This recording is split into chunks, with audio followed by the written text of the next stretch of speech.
this is the first time that we've ever actually done something like this at pregame. We're going to take on the clients live, let them ask some questions. We're going to make this at bare minimum a bi-weekly, depending on the client's schedule. What I could do is I could reach out to each client and see what their free time is. Fezzik's with me right now.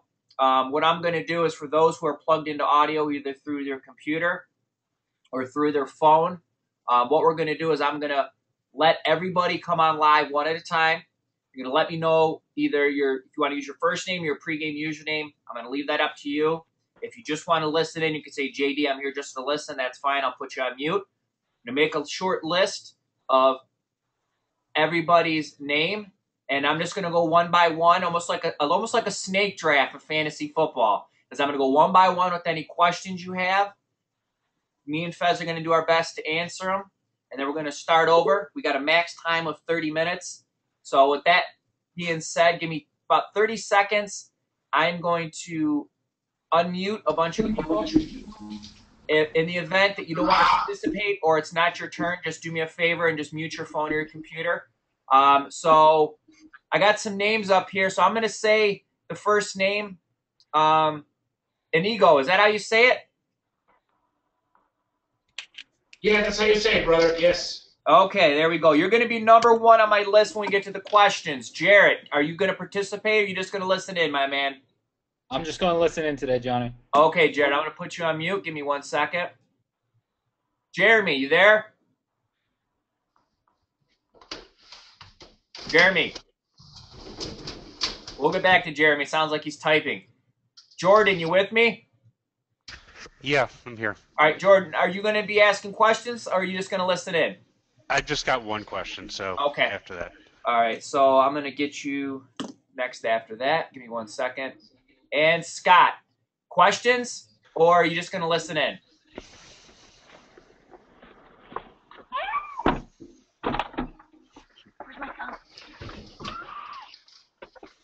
All right, we got Scott and Jeremy on hold. When you guys are back, just let me know.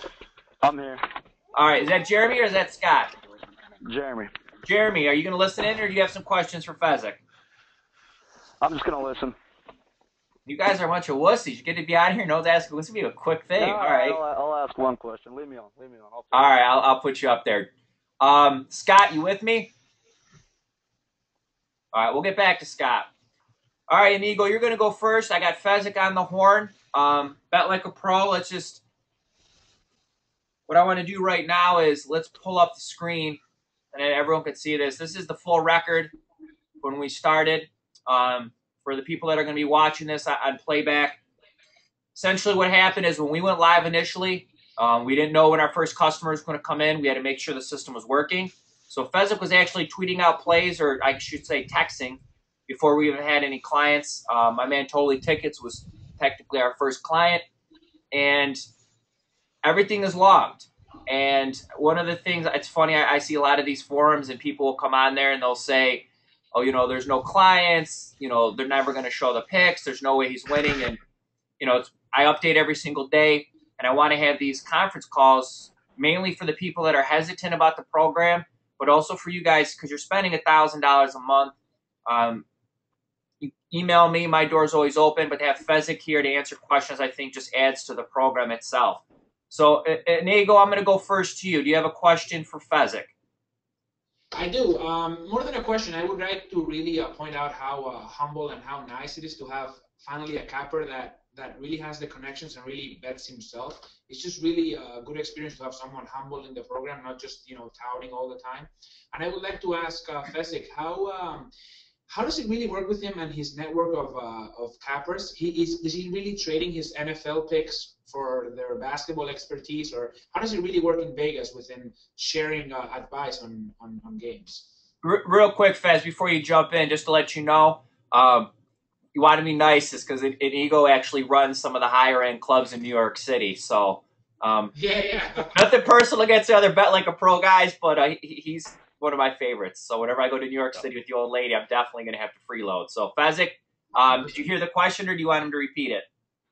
No, I heard it. I'm already humbled because I was told that I'm humbled, and I'm told I can come across as brash at times. So that's That's very nice. Basically, I try not to have anyone work for me. What I really try to do is I try to exchange information with people where it goes as far as like I'm friends with Brian Leonard, so when Brian has a play, he'll send me over his play, his analysis, and there's several guys like that I'll send back feedback and the same. And I'm also constantly on the internet.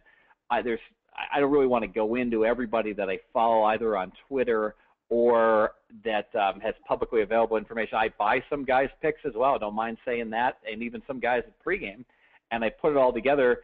And my job is similar to a stock mutual fund manager, where I take that information, I look at it as analysts that are working basically, that are providing me recommendations. It's my choice whether I want to buy the stock or not based on their recommendations. Sometimes yes, sometimes no. Do my own handicapping as well. There's certain things like hockey that I just basically, I don't actively handicap myself, and I'm going based on the write-ups and the recommendations of a couple guys that come to me. But I try to put it all together, and you know, probably the best way to really judge how I'm probably going to be doing or how I'm running is look at the numbers that we're betting versus, and my recommendations when I put them out versus the closing number. If I'm consistently beating that closing number, everything's going to be fine. And if there's ever a time when it looks like, hey, you know, there's some games where we're getting a worse number than what it's closing at significantly, that would be a red flag that something's amiss. Real quick, guys, for the local stuff, you know, in Vegas, you know, I know you sometimes go. I know you're not a dead-on regular, but for example, the Tuesday meeting, how much leverage would you put on the guys in Vegas? And just for my own personal question, some of those guys, and I've heard, you know, stories of, you know, it's such a close-knit community with those people. Has there been any pushback from some of your Vegas sources that, you know, you're doing this bet like a pro program, or, you know, they just feel that, you know, they're still getting the information you provided before, and, you know, if something they give you gets filtered in a bet like a pro, that's just part of the game? Or are you getting any pushback? No, these guys are great. Like with the Tuesday group, you know, we're all friends, and frankly, a lot of them are really small bettors. They're doing it much more for recreational aspect of it than really making money. It's not to say that they couldn't make lots of money doing this. It's just not something that they're just not risk takers. It's almost like a fantasy league guy that could be winning $5,000 leagues and plays in $50 leagues more for the love of it than really to make a lot of money. Yeah, I used to know my friend Mario, who used to be at Five Dimes. At one point, he was technically Tony's right-hand man. And he told me that they had a guy from California that literally was betting like $50 to $100 on boxing matchups. And they would move and sharpen their lines off this guy. He wasn't a big bettor, but he just knew how to win. And to him, grinding it out with a couple $100 bets, he was content with it. And, you know, I've heard a lot of stories from like offshore guys that like they'll find these guys that you would think be betting a lot more considering they consistently win. And they're just happy to grind out their percentage. Jordan, we're going to go to you next, and then we're going to keep wrapping ourselves back around. What's your question for Fezzik? I just wanted to know how he was going to handle the baseball, because I've heard him talk on Gil Alexander's podcast that he's not really that's not his expertise, and so how this program is going to work, and starting with baseball season coming up. Outstanding question, and work in progress. I don't know how it's going to work. I am going to be looking around at different baseball experts that I can get their expertise from, and I know that the NBA playoffs go through June. I always actively handicap the WNBA, and I appreciate the fact that a lot of you probably couldn't care less about the WNBA, and I'd recommend that you bet my recommendations and not watch the games, because I don't think there's any enjoyment from that. In terms of baseball, I imagine I'm going to have some plays, but I don't anticipate a large volume, and I can't actively handicap every sport for the entire year, because I will basically flame out and burn out after no more than 12 months. So baseball is going to be me seeing what kind of information I can get. If I don't think I can get a good enough information, there isn't going to be very many baseball plays at all. So with college basketball obviously winding down, Fez, you know, and it's a great question, Jordan, because I've had a couple guys on the Bet Like a Pro program kind of me with the same question. And Fez, I went to you and you brought up the WNBA. So, you know, looking right now, you know, at the selections, you know, it's anywhere from say 2 to 5 today. A lot of NBA, college basketball winding down. NBA goes almost, you know, to June. What breakdown percentage-wise, I mean, would you consider that the WNBA, and before people go WNBA, my thought process is if it wins, I'll bet cricket. Do you feel that the Exactly. WNBA, because there is a lot of games, that it's going to kind of be just the same, where baseball kind of is maybe a little higher than what your volume is in NHL, which isn't that much. So continue doing what you do in the NBA, and you'll put some emphasis on the WNBA. Is that correct, or am I missing something? I think you're largely correct. The one thing about the NHL play is that on a busy day, my hockey guys send me some stuff, and who has time? It goes into Neverland. I don't even have time to bet it myself. So when it slows down a little, expect a higher volume of NHL plays and possibly some of the other ancillary sports. I will say I've given out one baseball play on Bet Like a Pro, the Yankees to go under 87.5 wins. And so I'd love to say that I'm going to be spot on with my baseball like that because, that number has free fallen. But that's a great example of being able to read the market, even though I can't tell you nearly as much about, the players or anything about a lot of players on a lot of the teams in baseball. I still came up with what I feel was the best season win recommendation to play back. When did I give that out? 5 weeks ago? I believe that was around the time frame. What about arena football? What other sports can these clients or people that are going to be watching this down the road, what sports, the non-sports, I guess, the arenas, the WNBAs, what can they expect between now and football is what their selections are going to kind of be based around? Sure. Well, arena football, I do have an expert in arena football, so I would imagine I could come up with at least, one strong play a week because the numbers are so soft. The problem is the market is so tiny right now. I don't know if I'm going to be able to give out arena. I got to see because like the week one, they didn't put up their lines until the day of the game, and there was so little. The WNBA betting markets are so much more larger and more liquid than the arena football right now, but that likely changes when we lose college basketball. We'll have to see how big that market becomes. Jeremy, do you have a question for Fezzik? In regards to the WNBA, do you know off the top of your head, just even a ballpark figure, how many units you won the past, like last year or the year before that, or how long have you been doing the WNBA? Just some sort of information on your past performance on the WNBA. Sure. I've been tracking it for like 3 years, and last year was the first year I really got serious with it. But frankly, a lot of my best plays were second half plays, and I wasn't giving them out. I was just betting myself. It's always difficult in terms of what your own results in your betting are versus what you send out, because when you're betting yourself, you get access to the very best and the first numbers.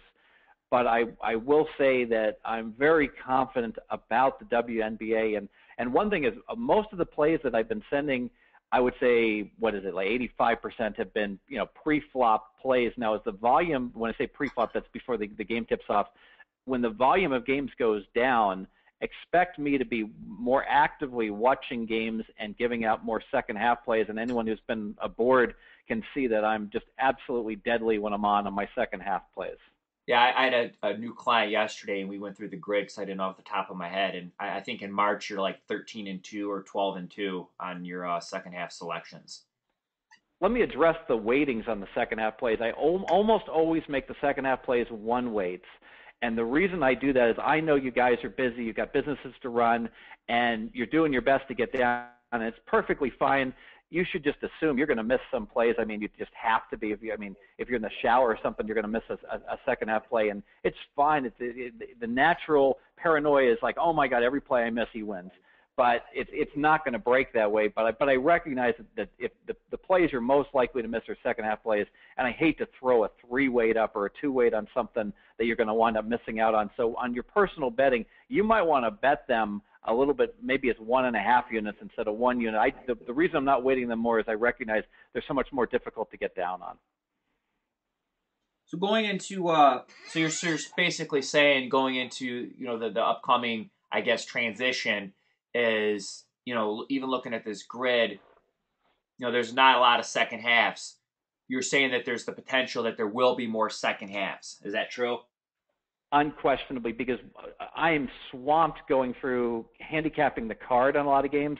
So it's very difficult for me to spend the time to watch an entire first half. And if you're actually tracking a lot of these games, it's no surprise that a lot of these second half plays are resulting from, like, it's either early in the day or it's late in the day. And so there's like one game on TV at the time that I can have on and really be actively following. And a lot of times I have nothing on the second half. And then when I see something that I know is strong, or I can glance at a box score if I have time to at halftime, and it lines up. So I certainly think we will have more second halves, especially like in the NBA playoffs, because I'll make a habit, especially after the first round.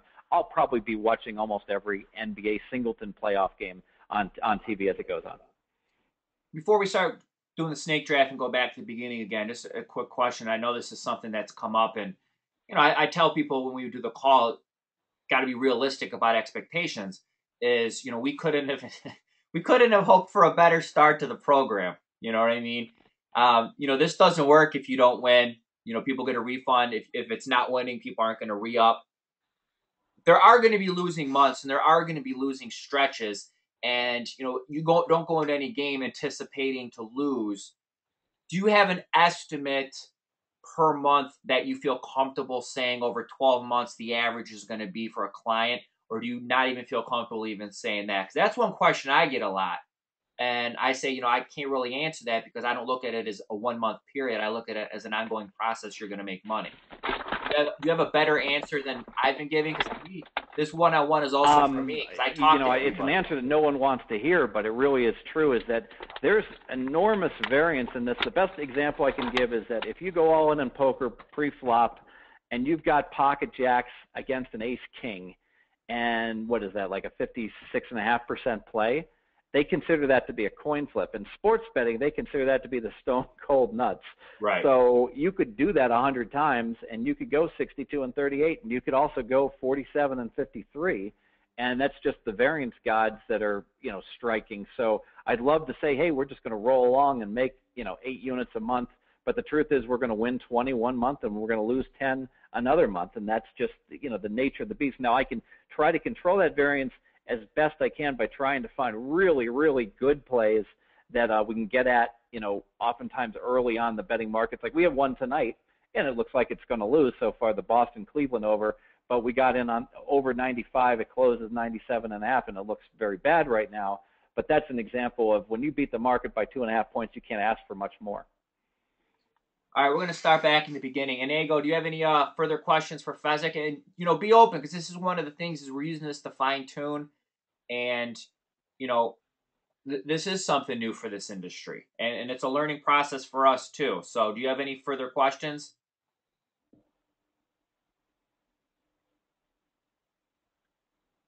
I think that might mean no. All right, anyone want to jump in? I mean, this is more of like an open forum.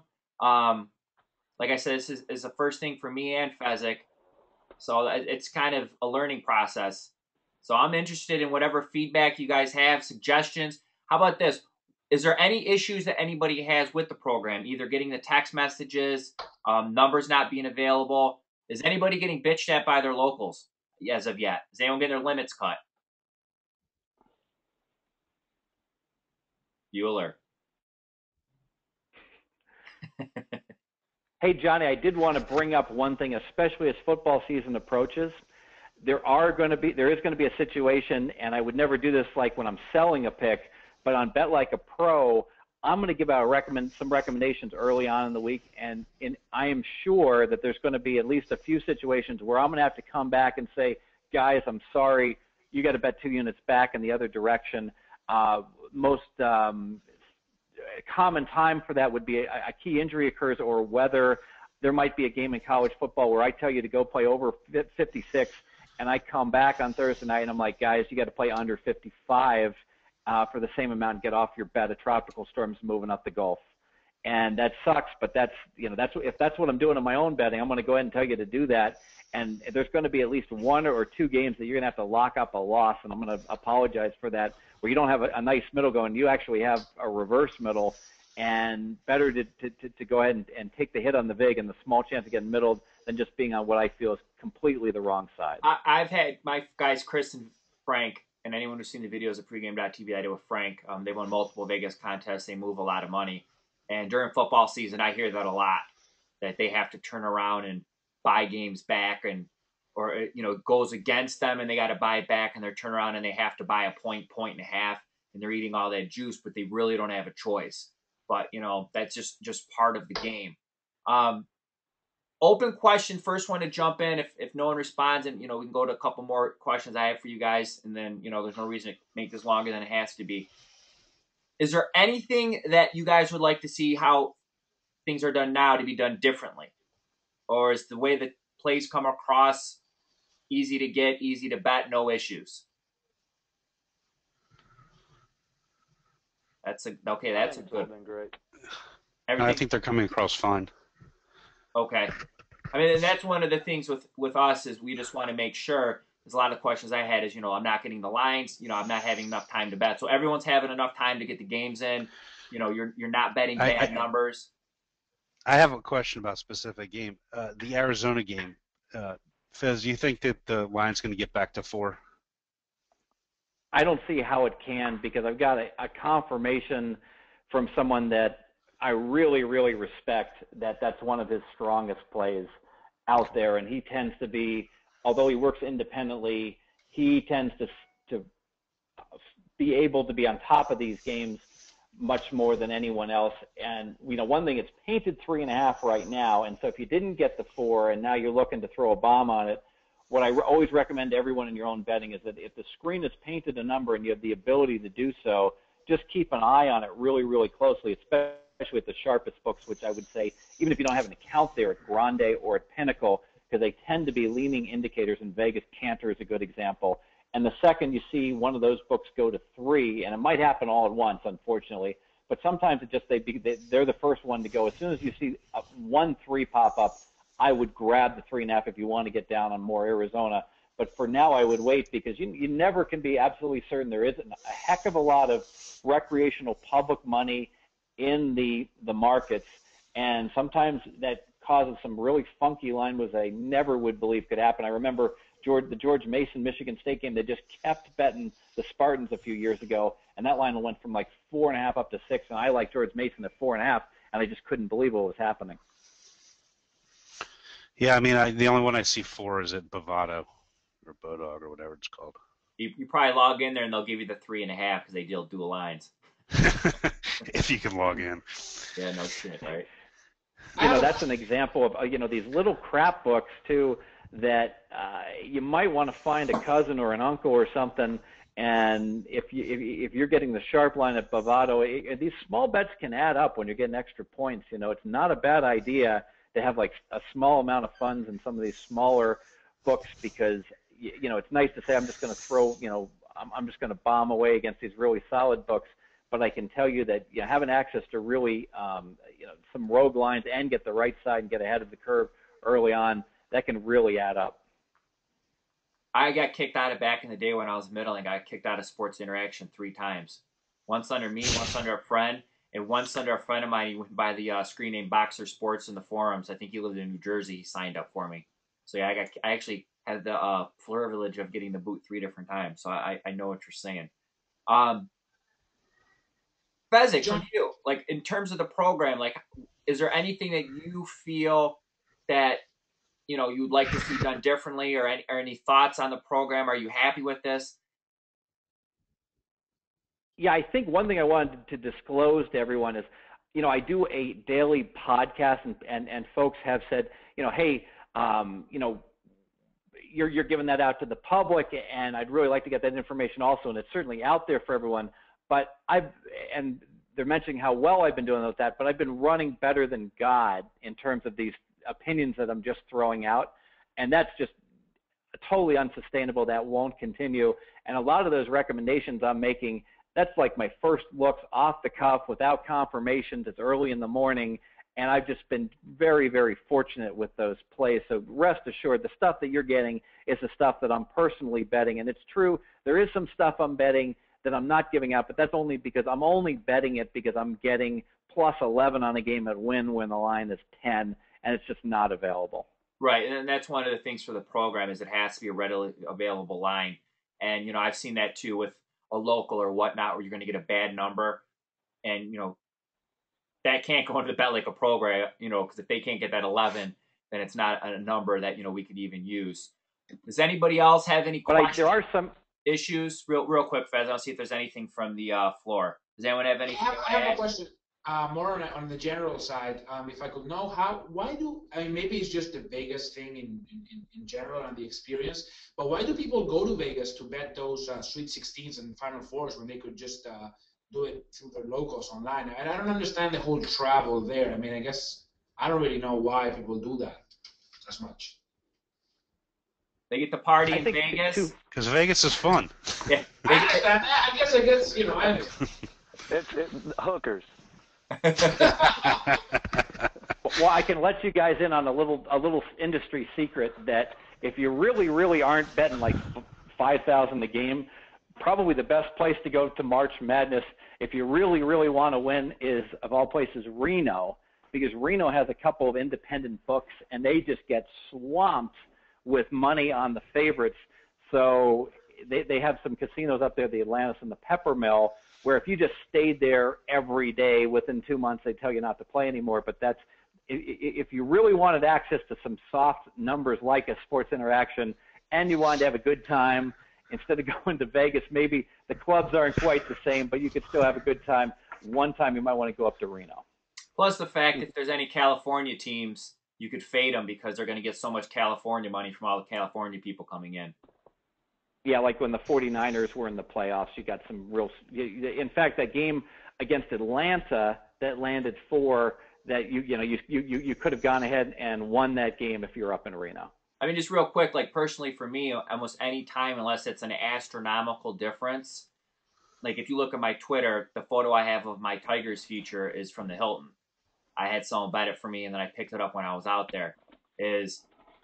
I've seen aces. I mean, I could go on for 20 minutes with all the sports books that close. I mean, not to have anyone like get paranoid, but at least in Vegas, no matter what, if you hit your score, that they're going to be there when you got to get paid. And for futures, if I'm going to lock up money, I prefer to have some ticket in my safe that I can go back and get it and not hear that someone got popped by the feds. So that's just personally for me, plus the fact that it's fun. I mean, when I was in the finals of the Hilton when we won it, or tied to win it, I mean, I could watch those games at a local bar, but I wanted to be in Vegas at a sports book getting wasted, doing Jaeger bombs and drinking Long Islands with all my boys. So anything else from anybody on the floor?